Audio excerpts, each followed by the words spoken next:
1,800,000. Confirmed U.S. COVID-19 deaths, 180,000.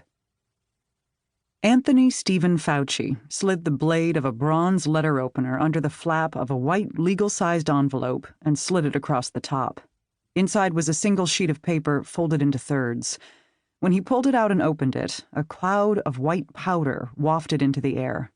It settled downward, coating his chin, his tie, his suit, and his desk.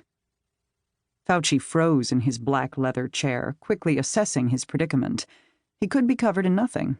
Or he could be covered in death. There are three possibilities here, he thought. This could be anthrax. There's an antibiotic I can take for a month and a half, and I'll probably be fine. This could be a hoax, someone trying to scare me. I'll be fine. But if it's ricin, that's bad. There is no antidote. A dose of purified ricin, equivalent to a few grains of salt, is enough to kill someone. If it's ricin, I'm screwed. I'm a dead duck. Fauci cautiously walked to his office door and yelled for his assistant, Kimberly Barish, to summon his security detail.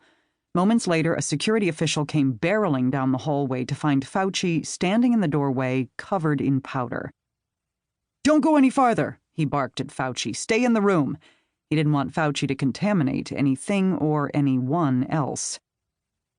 Several other officials, clad in hazardous material suits, arrived soon after Barish and one other person nearby had to evacuate, a cautionary step to ensure that no one else got hurt.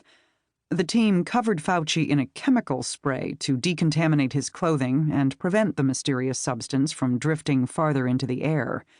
Then they led him into another office where they had set up a portable shower. It was August 2020.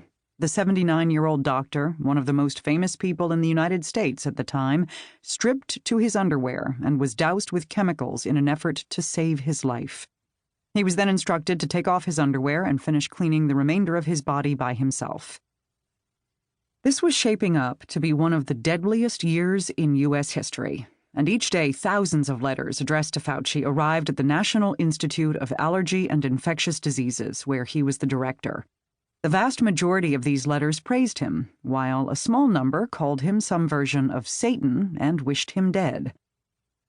And then there were the letters sent to his house in suburban Washington, D.C., presumably by internet sleuths who had found his address online. He carried those envelopes to the NIH office each day, placing them in a pile on his desk until he had a brief moment to relax and look at them. This letter had been sitting in that stack, with his home address typed in a strange font. These were extraordinary times, and Fauci was omnipresent in public 6 months into the novel coronavirus pandemic. Bespectacled and bookish, for months he had been explaining to Americans that yes, this virus was very much something to worry about, even as President Trump and his top aides had insisted it would all go away and everything would be fine. Fauci had never been more loved or more hated.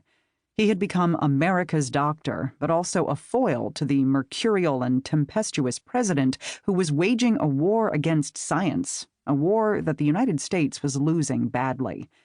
The virus had killed more than 180,000 Americans as of that day, and close to 6 million others had become sick.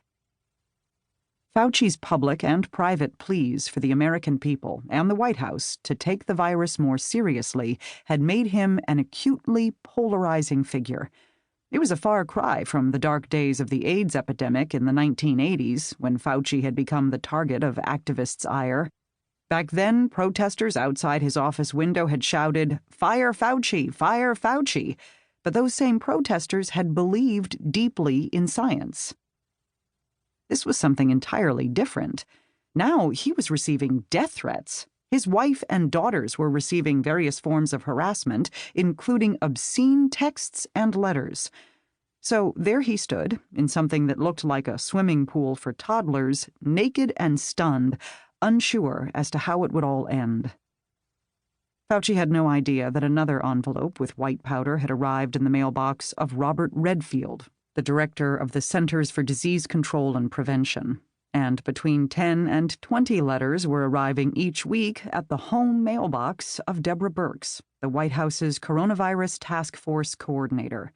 Some of them instructed her to hang herself.